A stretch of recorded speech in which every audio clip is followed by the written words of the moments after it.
IAS officer politics ఎదురుకపోవడం చాలా సినిమాలు వచ్చాయి. But this movie completely based on screen play.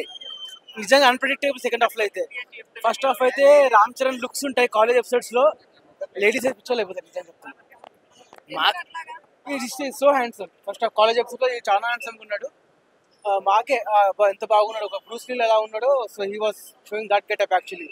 దుర్వా getup, police getup లో he showing 4 variations actually. It's ఎస్ జూరే లేకపోతే సీన్స్ ఇంత బాగా పండేవి కాదు నిజంగా.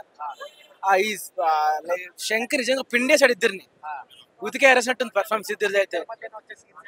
అదే హైలైట్. సెకండ్ హాఫ్ లో మీకు స్టోరీ నార్మల్ స్టోరీయే, but still the screenplay. ఒక సీన్ డైరెక్ట్ అనుకున్న తర్వాత పండించాలంటే యాక్టర్స్ వల్లే అవుతుంది అది. నిజంగా నేనైతే ఎస్జెసీరా ప్రాణం పెట్టేది సినిమాకి. సాంగ్స్ తీసేందుకు మాకు హ్యాపీగానే ఉంది, ఎందుకంటే బికాస్ స్టోరీలో ఊరికే ఇరికించుకుంటు సాంగ్స్ ని. మేబీ అది కొన్ని రోజుల తర్వాత మేబీ దాన్ని ఒక అడిషనల్ ఫుటేజ్ కింద యాడ్ చేయొచ్చు. బట్ యాజ్ ఆఫ్ నో ఖర్చు పెట్టిన కదా అని ఇరికించాల్సిన అవసరం లేదు. But what they did for screen play, very happy.